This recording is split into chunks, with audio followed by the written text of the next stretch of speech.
Yeah, what's up, everybody? It's your man, Tim Swain. Look who I fought. Listen, I called Cuba personally. I don't know where he was, but I called someone. I said, listen, bring this brother back to Ghana. Look who I just found. The one, the only, Jay Cameron. What's going on, Tim Swain? Man, listen. It's good to be here. It's good. Listen, the last time we sat down I think it was a few years ago.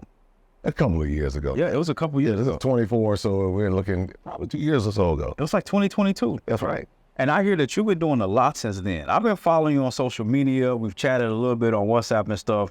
And listen, I'm just so encouraged by, like, real talk. The work that you're doing to expose people of African descent to themselves is transformative.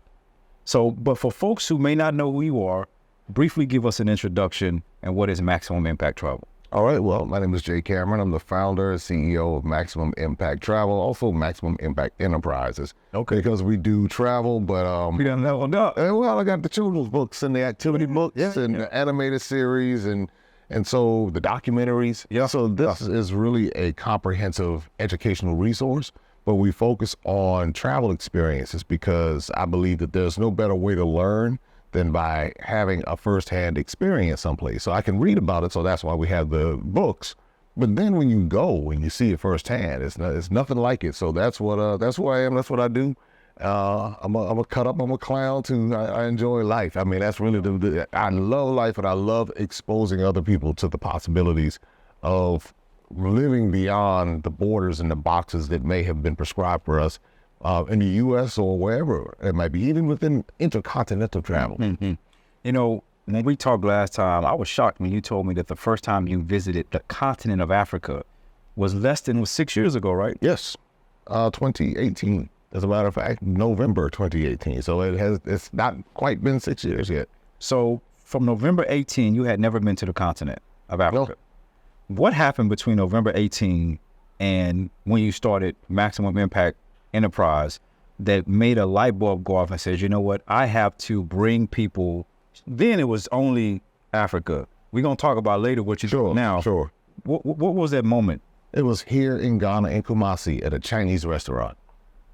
So you had this revelation about the African diaspora at a Chinese restaurant in Ghana. Yeah, I got off the plane, and when I got off the plane in Accra, and remember, well, for many of us, we've been told all these years, don't go, you're going to get your organ snatched, you're getting kidnapped, all these bad things are going to happen to you.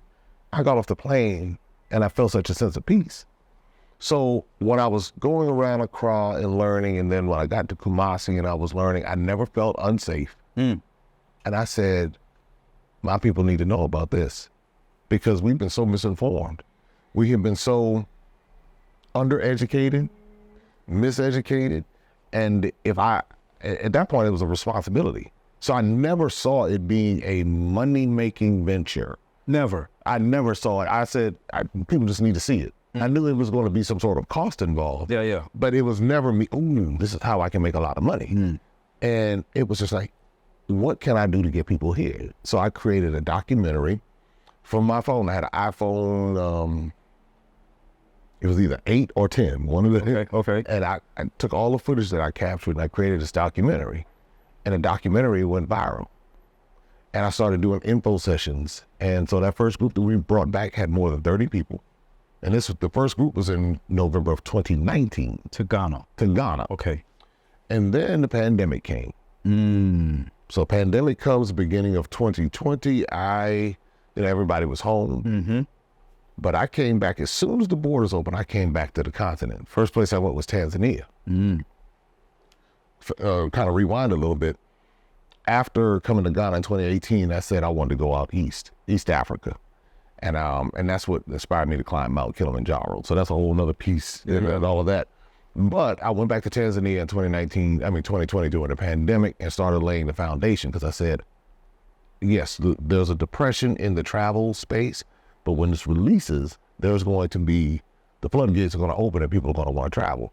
So we started, then I came back to Ghana after that, spent New Year's here, going from 2020 into 2021. And I put it out there. So 7 people came back in June of 7 people came in June of 2021. 7 people. 7. Just 7. Now this is 2021. Mm-hmm. We're over 1,000 to date. Well over 1,000. So in 3 years. 2021, you start off with a group of 7. Several people. But before that, it was 1. You. Well, it was 30 on that group in 2019. No, you by yourself. It was Yes. one person with one vision Yes. that said, I'm going to make an impact. Yes. You started off with 7. Yes. Now, 2024, you're on track to do over 1,000 people across the African diaspora. Is it Oh, at the Ghana? continent. On the continent On the itself. continent. More than 1,000. So do you do other places outside of Africa in terms of travel experiences? Oh, yeah. Yeah. We go to Brazil. We go to Colombia. We go to Cuba. We're bringing out Costa Rica. So there, Panama, that whole region. And we also do Gullah Geechee in the U.S. We're doing Galveston for Juneteenth. That's my hood. That's Texas. Galveston. You better go to Galveston. Get you some Texas in you. So these places specifically that you're going to outside of the African continent, how did you choose them and why they're so important for the audience that you're connecting with? Well, Africa is everywhere, is what I've discovered. That sounds like a T-shirt. Yeah, it really is. Africa is everywhere. But when I went to Brazil, there are parts of Brazil that I found to be more African than parts of Africa. Wow. Because you go and you're like, wait a minute, where am I? So if you go to Lagos, there's a huge Afro-Brazilian community in Lagos. But then when you go to Brazil, in particular Salvador, that's the name of the city, you have a huge Yoruba culture. Now you also have this culture in Cuba. So now, and of course, when you start looking at, you bring in Haiti into it, and Jamaica, and you all through the Caribbean, and you understand the colonial impact in those parts of the world. So of course, Cuba was Spanish, Brazil was Portuguese, Colombia was Spanish, and then Haiti French, and so Jamaica British. So you start understanding those cultural nuances, and then the historical aspects of it. It's like, wait a minute, this part of the world where we are now in Ghana and other parts of West Africa are everywhere. You go to the U.S., you go to the eastern coast from North Carolina down to Georgia, the Gullah Geechee community. And then you come here and you eat the food, you see the food, you can taste it. There's nothing, you know, you say, wait a minute, this rice and these flavors are related. So it's the connections, because when I was growing up, my family didn't have an interest in, they were like, well, a lot of them said, well, I'm not African. So you didn't come from a family that was like, yo, you got to know your history. You got to know who you are. Oh, no. Where did this imagination of curiosity about your identity come from that inspired even their first trip to the continent? I was tired of listening to other people who were really not knowledgeable. So when they would talk about Africa, it was like this place. They spoke of it as a monolith, Africa, without recognizing the thousands of different cultures. I won't even go into the countries, because the countries are colonial. But let's go into the different ethnic groups, the Mende, the Timene in Sierra Leone, or the Tikar in Cameroon, or the Yoruba and the Igbo in Nigeria, or the Ashanti and the Ewe here in Ghana, or the Chaga and the Maasai out in Kenya and Tanzania. So or the Khoisan, if I get them cliques down in South Africa. We know where you're going. So yeah, so I said, wait a minute, there are pieces of the story that are missing. But for those of us in the U.S. who have been labeled African American, there's no real connection other than maybe what we see in Wakanda or something like that. So it's easy to exploit someone who does not really know the history and where we descend from. And for many of us who are part of the African diaspora that went across the ocean, we descend from many of these ethnic groups, not just one. We may come from 15 different ethnic groups, and the power within that comes from knowing where you descend from, it just does something versus someone telling you in a history book where your ancestors, they were slaves. All right, so when it came to just understanding the broader context of our story in the U.S. and Brazil and Cuba, see, the thing is, I would always hear, oh, we went through so much in the U.S. Slavery did a number on us. It's like, well, slavery did a number on the people in Brazil, too. Wow. Actually, it was going on with the people in Brazil 100 years before the U.S. even got, or the British and the French and all that in the U.S. got involved. So when I started understanding that aspect of it, it started to give me a cultural empathy Man, listen, I'm sorry. I was just going to say that because experiences that you create through maximum impact, that's one of the things that emerges from it. Because sometimes when you're in a position to where you're only telling your side of the story, you forget, even in places like Ghana, when you go to Elmina, when you go to northern Ghana, even like around southern Ghana, that somebody's family was also broken, stripped apart. We have that connected experience, but anyway, I don't want to listen. No. So what I want to go to is, you talk about that empathy.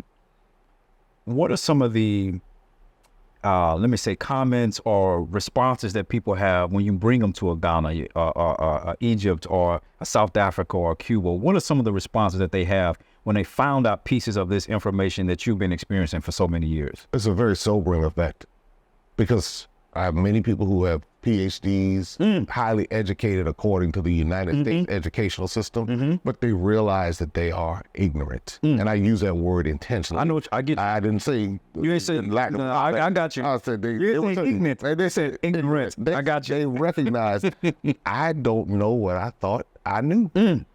And for someone who has spent hundreds of thousands of dollars on their education, many of them are educators, they say, I have to go back and retrain myself. I have to go back and tear down a lot of what I learned in this United States propaganda educational system. So when you have influencers who are responsible for influencing our children and other, whether it's on a professional level and a collegiate level, when you have them coming and having this awakening, there's no price tag you can put on that, because when you understand history, and the goal of what colonization did and imperialism did was to alter the stories to favor whoever the controlling interests were.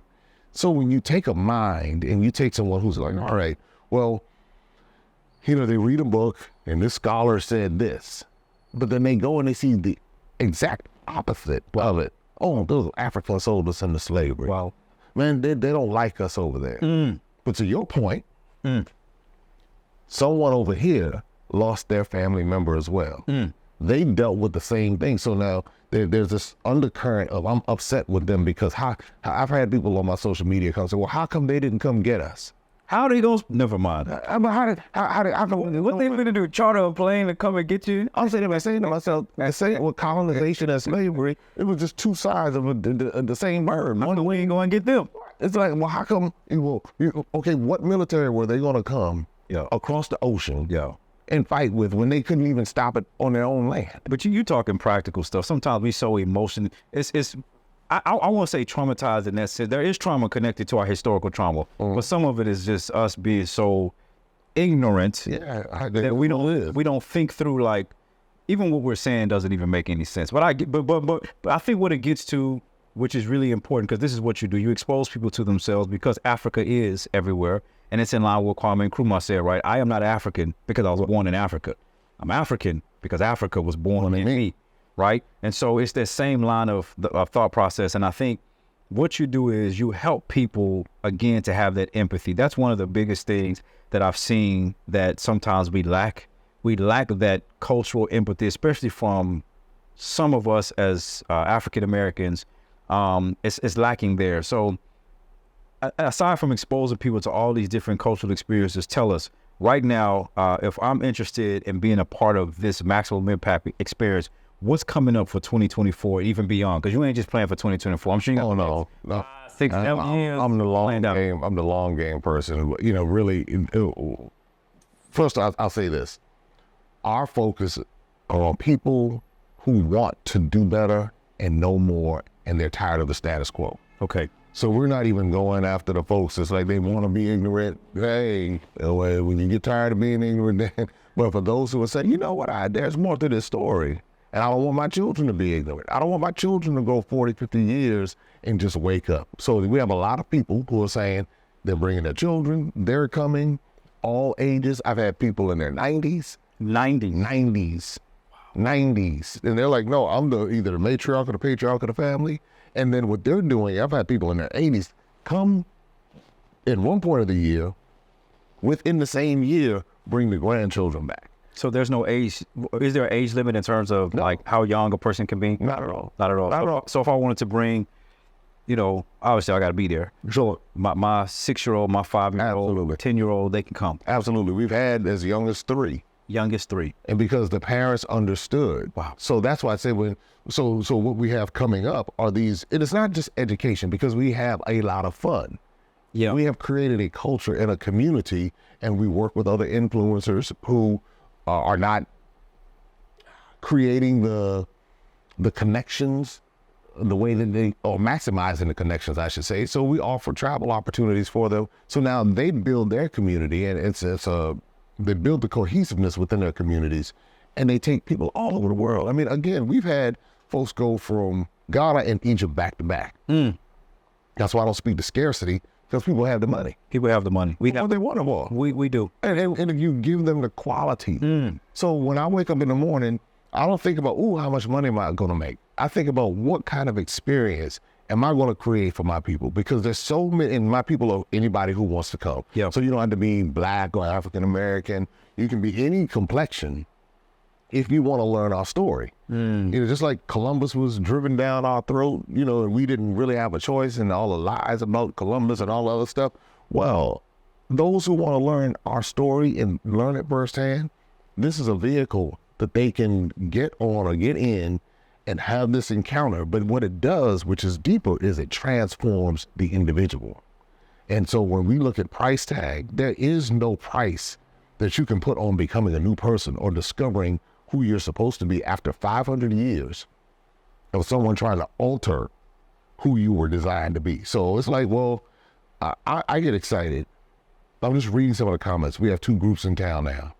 Another group coming in a few days. And they send in the transformative impact that it had on their life. That's what I look at, because I know that that's impacting the next generation. Wow. Listen, this stuff is really powerful, and I'm a testament of that. The first time I came to Ghana was 2007. I was a student. There was no kind of cultural classes or nothing. Just being here. Yeah, right. I was here for about 5 or 7 weeks with the Impact movement. Shout out to Impact. And I think it was about $3,700 or something right there. That $3,700 in 2007, in my opinion, was worth more than most of my cultural classes in university. They were way more than $3,700. Yes. And that happened over a course of, I think, 7 weeks. Them classes are like 16 weeks or whatever they are now. And so I think that's a huge, that's a testament of that. And so you talked a little bit about, I want to get to this, the fun part, because we're talking heavy about education being missed. So tell me, if I'm coming on a maximum impact experience, let's say Ghana, because I'm here in Ghana, give me a taste test of what I can anticipate doing a trip like that. How long is it going to be? What are we doing? All right, so typically it's between 8 to 9 days. Okay. And this is another thing you may or may not know, but I'm also a storyteller. So I write stage plays, I write documentaries. So I write the script for the experience. So it has all the emotional components that come into it. And people try to duplicate it, but they can't duplicate you. It's like, it's again, it comes from the heart.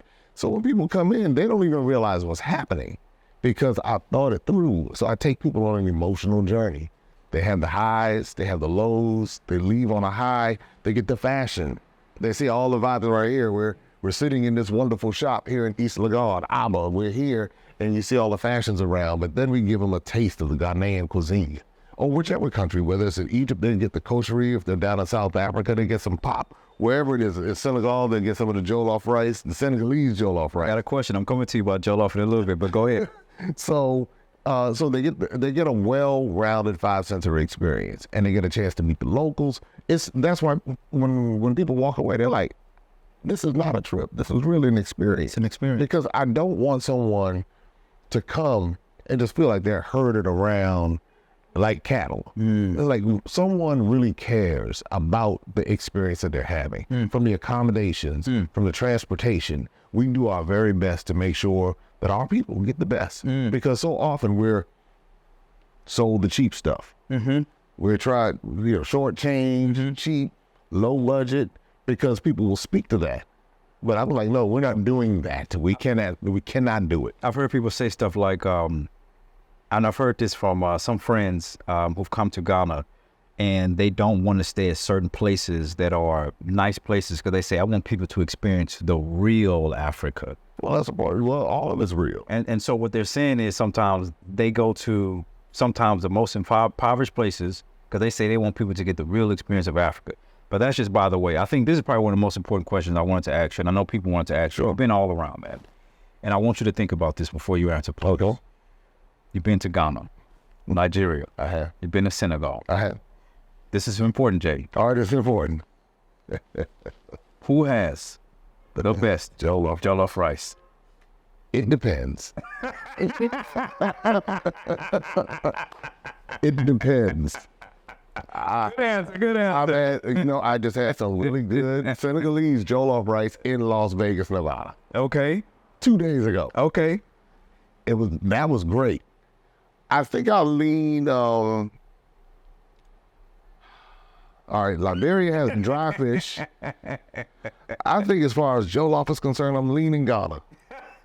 Because Nigeria has kind of like this, it's not burnt.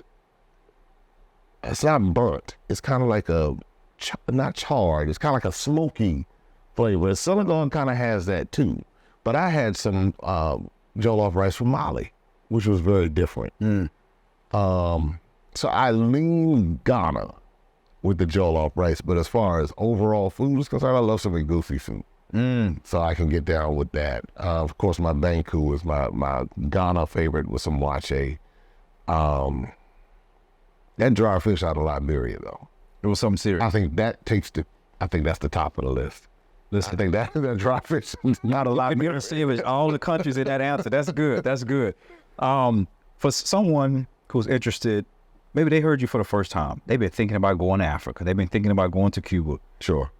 What's the next step for them? What can they do right now if they're really interested in being a part of the Maximum Impact experience? Well, they can go on the website, MaximumImpactTravel.com, and they can read the story, and they can take all of it is down below, guys. It's down in the description. All of the information is right there. And at that point, all you do is take a look at which trip you're interested in. The itineraries are there. The prices are there. Everything is spelled out.